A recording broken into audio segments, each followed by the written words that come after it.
20 লাখ টাকা দিয়ে মাইক্রো কিনছে, হেল্পারে এটা কিছুই মনে করতেছে না, ওস্তাদ বামে প্লাস্টিক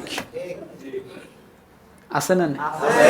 ওই যে একটু বড়, বডিতে বড়, তো তাই এর আর কিছু মানে লোহায় মনে হচ্ছে, ওটা প্লাস্টিক। এইভাবে আছে না নাই?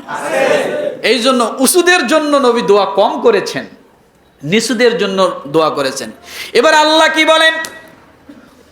ও দুনিয়ার মানুষ, তোমরা শুনে রাখো, আমি আল্লাহ তাআলা গরিবদেরকে বেশি জান্নাতে ভ্রমণ করাবো। আমার ভাইরা, এই জন্য বলা হয়েছে মুসলিম উম্মার নিরাপদ আশ্রয়স্থল হলো এই শাম। কোন জায়গা? আবু দারদা রাদিয়াল্লাহু তাআলা আনহু বর্ণনা করেন, নবীজি সাল্লাল্লাহু আলাইহি সাল্লাম বলেছেন, তোমরা দেখবে ঈমান যখন ফুরিয়ে যাবে, ঈমান যখন ফুরাইতে থাকবে, শেষ হতে থাকবে, তখন ঈমান শামের দিকে তোমরা পাবে। শামের যারা অধিবাসী তাদের কাছে কি থাকবে? ঈমান থাকবে। আল্লাহর নবী আরেক হাদিসে বলেন, তিরমিজি হাদিস নাম্বার 3954, ওই শামের কথা রাসূলুল্লাহ সাল্লাল্লাহু আলাইহি সাল্লাম বলেন, যায়েদ ইবনে সাবিত রাদিয়াল্লাহু থেকে বর্ণিত, তিনি বলেন রাসূলুল্লাহ সাল্লাল্লাহু আলাইহি সাল্লামের সম্মুখে আমরা বসা ছিলাম। ওই সময় আমরা কোরআনের চামড়া থেকে কোরআনের আয়াতগুলো নিতেছি। এমন সময় আল্লাহ নবী ডাক দিয়ে বলেন, সাহাবীরা শোনো, ওই শাম দেশে আমার আল্লাহ তাআলা অগণিত ফেরেশতার পাকা দিয়ে পুরাটা নিরাপত্তা দান করে দিবেন। ওই জমিনটা এত দাম, কারণ রসুলের আরেকটা হাদিস শুনেন, বুখারী ৭৪৬০, সেখানে বলা হয়েছে যে আল্লাহর দ্বীন জমিনে যখন কোথাও থাকবে না, তখন আল্লাহর দ্বীন ওই শাম দেশে পাওয়া যাবে। কোথায় পাওয়া যাবে? ওই শাম দেশে আল্লাহর দ্বীন পাওয়া যাবে। এখন কেন এত দামি? রসুলের ভবিষ্যৎবাণীগুলো শোনেন, এটাই শেষ করে দিচ্ছি। এই শাম দেশ সম্পর্কে রসুলের যে ভবিষ্যৎগুলো করেছেন প্রায় 11টার মতো, আরো বেশি আছে, আমি 11টা কালেক্ট করেছি। এই শামে একটি মসজিদ আছে, জামে উমাইয়া মসজিদ। ঈসা আলাইহিস সালাতু ওয়াস সালাম যে দুনিয়ায় আসবেন, এই সিরিয়া থেকে আসবেন, এই শামের থেকে আসবেন, তিনি ওখানেই নামবেন আসমান থেকে। সুবহানাল্লাহ বলে। কোথা থেকে নামবেন? আসমান থেকে তিনি ওখানে নামবেন। মক্কায় না, মদিনায় না, কোথায়? শাম। এরপরে নবীজির ভবিষ্যৎবাণী হলো, এই শামের এই ভূমি হাসরের ময়দান হবে। কি হবে? 1 নম্বরে হাসরের ময়দান।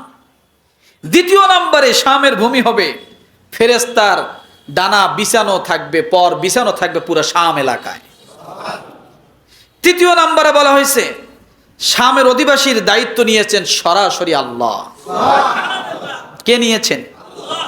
4র্থ নম্বরে শাম হবে কোরআন সুন্নাহর প্রধানতম ঘাঁটি। প্রধানতম ঘাঁটি হবে শাম। আজকে বিজয় লাভ করেছে সুন্নিরা। কারা? এইভাবেই আস্তে আস্তে বিজয় আসবে। এরপরে বলা হয়েছে 5 নম্বর, আল্লাহর সাহায্য প্রাপ্ত দল হবে শামের অধিবাসীরা, আল্লাহ সাহায্য আসবে সেখানে। 6 নম্বরে শামে অবস্থানের জন্য নবীজি নিজেই সাহাবায়ে কেরামদেরকে বলে গেছেন যে তোমরা শামে অবস্থান করো, কারণ এটা হলো ইসলামের জন্য উর্বর মাটি, যার কারণে প্রধানতম খলিফাগণ সেখান থেকে খেলাফত কায়েম করেছেন, সেখান থেকে পুরা দুনিয়া রাজত্ব করেছেন এই শাম থেকে। এরপরে বলা হয়েছে 7 নম্বর, সর্বোত্তম আবাস ভূমি হলো এই শাম, বসবাসের জন্য উপযোগী স্থান হলো এই শাম, কারণ সেখানে ফল মূল সবকিছু কি আবাদ হয়, আবাদ হতো। 8 নম্বরে বলা হয়েছে যে ঈসা নবীর আগমন ঘটবে এখানে। 9 নম্বরে বলা হয়েছে দাজ্জালের কসাইখানা হলো ওখানে, অর্থাৎ দাজ্জাল নিহত হবে ওই জায়গায়, দাজ্জাল পাকড়াও হবে শাম এলাকায়। কোথায় বলেন? শাম এলাকায়।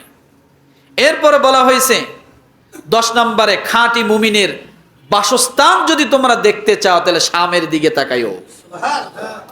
মক্কা খাঁটি মুমিনের জায়গা নয়। গভীর খেয়াল করুন, রাসূল এই কথা বলেন নাই। কারণ আজকের মক্কায় যা হচ্ছে তা শয়তানও এখন হাসে। নাকি ভুল বললাম? ভুল বললাম? এই আসাদের পরে এখন ধরা দরকার হলো এই সৌদিরে, এই যুবরাজরে। এ যে কত খারাপের খারাপ, এর যে কত আয়না ঘর আছে আল্লাহই জানে। কারণ প্রকৃতপক্ষে এদের ইতিহাস তাকাইলে, আমি পড়েছি ইতিহাস আমার কাছে আছে, এরা ইহুদিদের থেকে এদের বংশধর।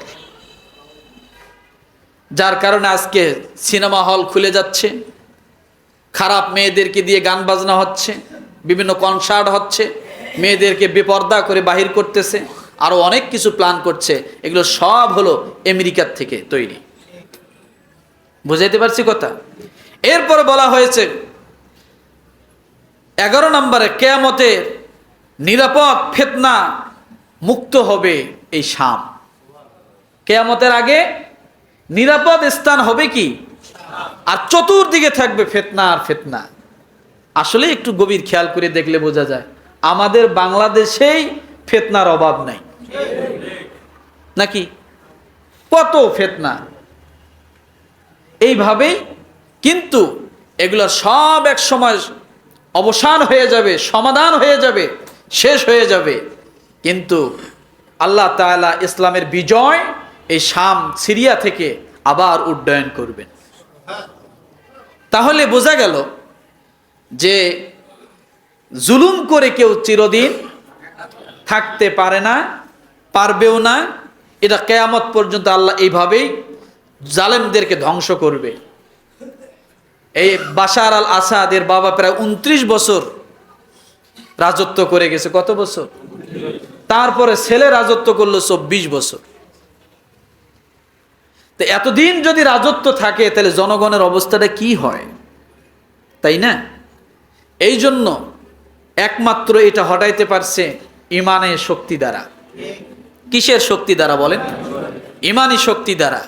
আপনি যে কোনো বাধ্যবাধকতা, বন্ধকতা, যে কোনো সংকীর্ণতা, আপনি যদি মুক্তি হতে চান, মুক্তি পেতে চান, তাহলে আপনার ইমানের বলিয়ান ছাড়া আপনি সম্ভব হবে না। আজকে বাংলাদেশ যে অবস্থায় আছে, যে অবস্থায় চলছে, যদি আমরা এটাকে ভুলে যাই তাহলে আমাদের অবস্থা আরো করুণ হবে। আর যদি আমাদের ইমানি শক্তি থাকে, সত্যিকারে ইমানদারের কাজ যা তা যদি আমরা করতে পারি, ইমানের হাতে আমাদের ক্ষমতা ইমানদারের হাতে যদি আমরা দিতে পারি, তাহলে আজ হোক কাল হোক এ দেশ আবার মদিনার কাছাকাছি চলে যাবে ইনশাআল্লাহ। সজাগ থাকতে হবে। আমি এই জন্যই আগে বলেছিলাম যে শুধু আল্লাহ নিজেই বলেছেন যে বিজয় শুধু বিজয় না, বিজয়কে ধরে রাখা আরেক যুদ্ধ। কথা ঠিক কিনা? তা আমরা আমাদের মুসলমানিত্ব হারাবো না। আমরা ইমানের সাথে বলিয়ান হয়ে আমরা এ দেশটাকে ইসলামের দীক্ষায় সামনের দিকে নিয়ে দেশ, জাতি এবং রাষ্ট্র গঠনের জন্য অবশ্যই প্রচেষ্টা করব। আল্লাহ তাআলা আমাদের সকলকে কবুল করুক। আমিন। ওয়া আখির দাওয়ানা।